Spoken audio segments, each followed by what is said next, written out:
Welcome back to the Brewery Wolfpack. As you can see, we've got an airlock situation in front of us here.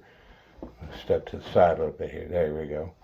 Anyway, so first thing we're going to do, we're going to do a few things today. We're going to rack the strawberry wine into a half-gallon fermenter. Yeah, I know it seems like they're bubbling, but it's got warm out here, so everything's warming up compared to where they were. And so, yeah, see, even I'm sweating. But then we're going to bottle the cranberry mead and the spiced mead. And then we're going to add some preservatives, some potassium sorbate to the blueberry mead and let it sit, and we're going to bottle that next week. So stay tuned. We'll go ahead and get started with this strawberry wine. I'll slide these two out of the way.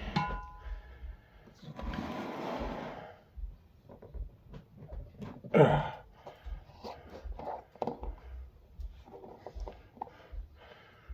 course, first thing we got to do, take a nice look. Everything looks like it's supposed to. Strawberries have been leached of all their color. The color of the wine itself is actually really pretty. And we're going to take gravity reading, but first I have to get my little home ghetto wine thief or turkey baster. I'll be right back. Alright, we're going to dig up underneath this strawberry layer here.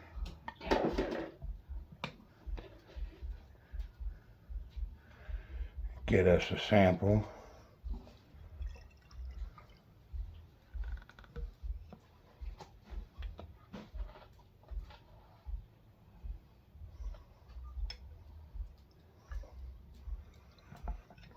And better slip our hydrometer in there. That way we don't overfill it. Oh, it's sitting rock bottom still.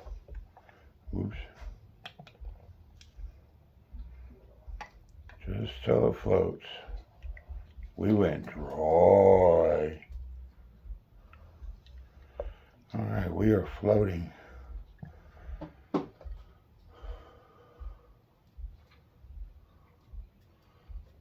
Goodness, I can't read that. Looks right at 0.990. Yeah, dry. So when we go to bottle this, we're going to want to add some sugar, sweeten this up a little bit. But for now, we want to let this sit and clarify. So first up, I'm going to pour the sample. By the way, everything has been sanitized in Star San. I'm going to pour this little sample in here gently.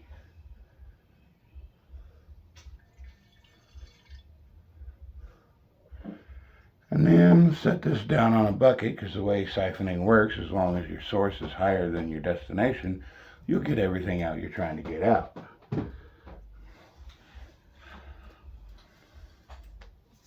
We also have a racking cane here and an airlock with some Star San, just to be safe.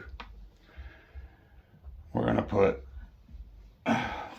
this end in our destination fermenter, which, by the way, is one of my own making. It was one of the first ones I ever made anything in. I made a traditional mead in it. It used to be a pickle jar. And we're going to get down here below the strawberry layer.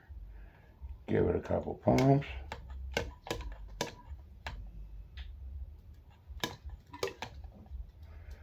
There we go.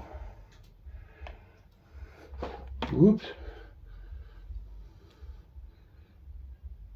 Are you out of break? There we go. Now we're flowing. I'm going to finish racking this and get back to you guys in just a minute before I have any more accidents. Alrighty, now that I've had some help and gotten that sorted out, so you see this used to be a pickle jar there. So if you get them clean enough, it's scary, I know, with acetobacter and stuff like that, turning your alcohol into vinegar, and you definitely don't want that. But I let mine sit outside for months, and I gave it a good cleaning multiple times and sanitized it, and it actually worked out. Worked out for me. I'm not saying everybody else is going to be that lucky. Try it at your own risk. So I'm going to put this one away and be right back. We're going to bottle the spice methicillin next. So stay tuned. Now the fun things about methicillin, you might see it sounds familiar to medicine. And that's actually what it was used for to begin with. It's why they added spices and stuff to their mead, because honey has a lot of medicinal purposes, antihistamines, antioxidants, all the good stuff, and then different spices had their own health benefits as well. And so this was made as a medicine. So nowadays we make it around the holidays. We're just going to take an eyeball. I can see allspice berries floating on the top.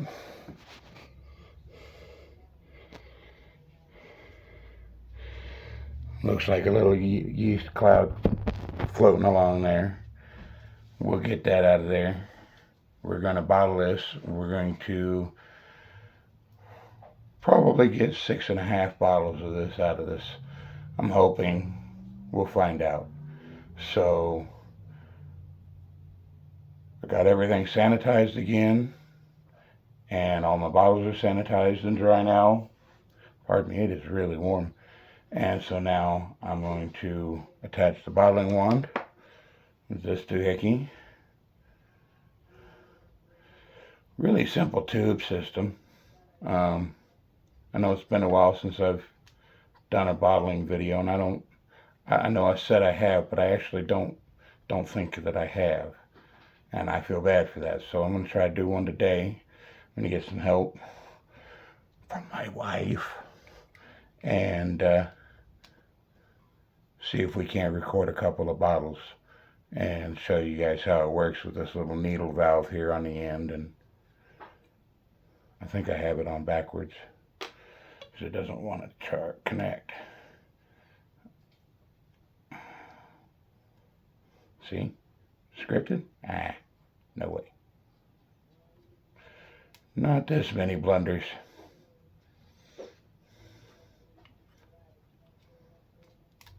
There we go. There we go. Now we fit. It's not just popping off the end. We don't want to lose it in a bottle now. So, alrighty. So give me just a second. We'll put our siphoning end in our brew. And this has already been racked once, and this was a traditional mead that we added allspice, cinnamon, and cloves to. So give me just a minute. Be right back, and we'll get this going. Alright, now our blue end goes in the bottle. And first up, we'll go ahead and pump up some pressure, siphon some of this on up into the line so we can get the siphon started. Here we go.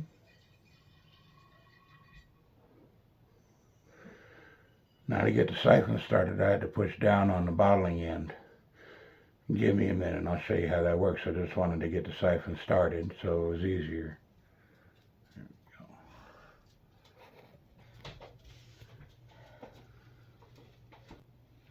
Alrighty, now down here we've got the blue end down at the bottom here, and that's what we push against the bottom of the bottle and it starts filling up. And it'll be more dramatic when it gets closer to the top.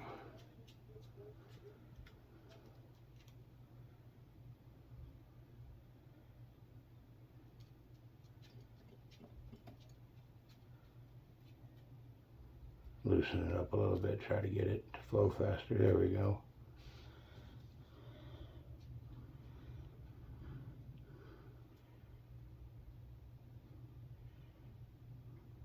And once it gets up to this neck here, I'll let it go, switch to the next bottle.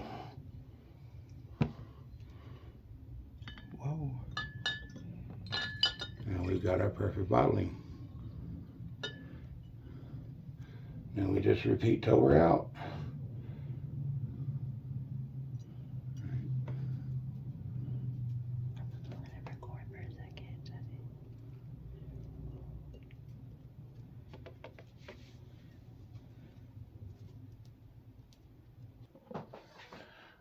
All right, so I got 6 bottles and a taste. 6 bottles and a taste. Yep. They're a little cloudy. The spices, I assume, had something like the cinnamon had something to do with it going cloudy. But that's okay with me, as long as it tastes good.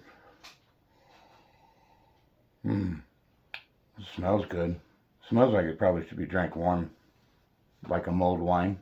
Pardon me.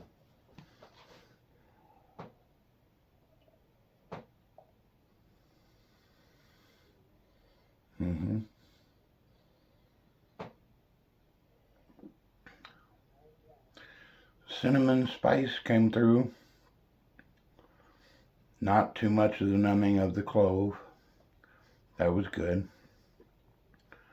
The allspice is definitely there, and I can still taste the honey, so I'm happy. I got 6 bottles of good stuff, so I'm gonna case those up, put them in a nice dark cool space, and go from there. And we'll be back to do the same with the cranberry melomel. So be right back. All right, everything is cleaned up, re-sanitized. We're gonna deal with this in a little bit. Didn't really have much waste on that. I'm grateful. Now we have this beautiful cranberry, so much more clear, colorful, and vibrant in person. Camera doesn't do it justice.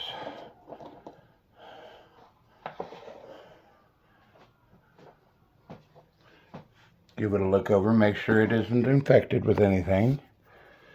Everything looks like cranberries.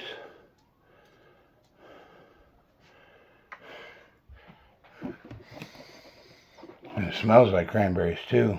I'm excited about this one too. I made this one also for the holidays. You know why fruit was originally put into mead? It's to cover up the taste of the infection. Because they did all their fermenting in open vats. They thought the stick was magic. The Vikings sure did. They thought it was the stick that turned the honey and water into alcohol that they stirred it with.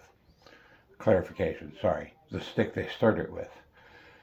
And when it tasted foul, they'd add fruit to it to cover it up. Sharp fruits like cranberries and things like that. So we knew this wasn't infected to begin with, so we're all good. So we're going to dip one in just like last time. And I'm going to do this again. I'm not going to show you this time. I'm just going to do it, get it done with, and I will be back so that we can put some preservatives in the blueberry one. All right, we got all that done, and we got 6 bottles and a drink. Smells good.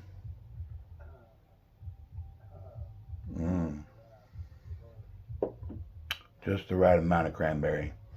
That's good stuff. That is good stuff. I very much enjoy this. What did this ferment out to? 1.014. So it finished out at a little sweet, on the little sweet side. 71B did exactly what it was supposed to do. That is the yeast we used, right? Yeah. So about 16% was when it gave up, and it left us with a little residual sweetness that actually worked out really well. I didn't have to add any honey to either one of these. They both taste great, in my opinion. Maybe a little different combination of spices next time in the method one. I don't know. But for those of you that stuck around waiting to see what's going on with this blueberry melomel, we're about to rack it and add some potassium sorbate. So let me clean up my area and make some room, because there's 5-gallon jugs here, 5-gallon buckets. So we'll get to that in just a moment. All right, we're going to take a look inside real quick before I rack it, just so everybody can see what I see as I open it up.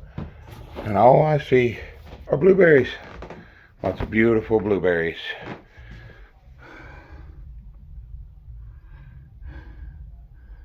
I don't see any infection. I don't see any yeast cloud. We use 71B and the Travis Mueller something or other method of yeast nutrient. I do apologize, I can't remember the gentleman's actual name, but I had it wrong last time. Travis Mueller something, it's Mueller hyphen. I'm going to have to look that up again and find out for sure. I will post it in the comments on a pinned comment just so everybody can source the right thing. And I'll also share a link to the nutrient calculator that I used that calculated for that specific type of nutrient. So give me just a second. Won't take very long for you guys. Take me about 20 minutes.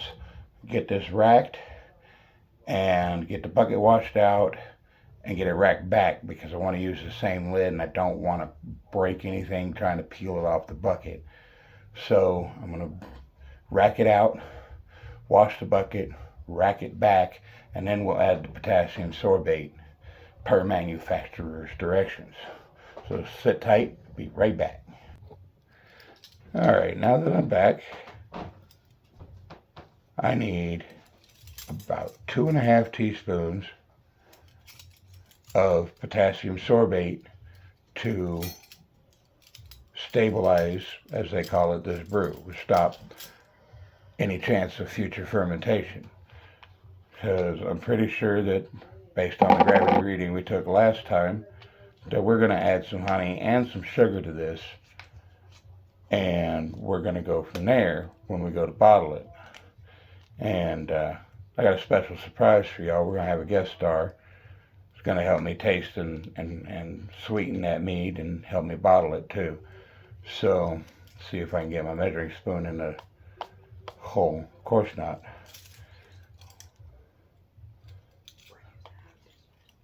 Alrighty. So I'm going to add 5 of these half teaspoons, 1 for each gallon. Give it a good stir. And then rack it back to the original jug.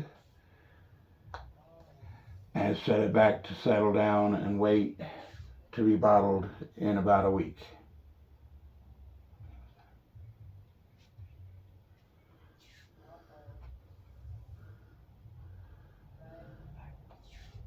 Alrighty, half teaspoon for each gallon.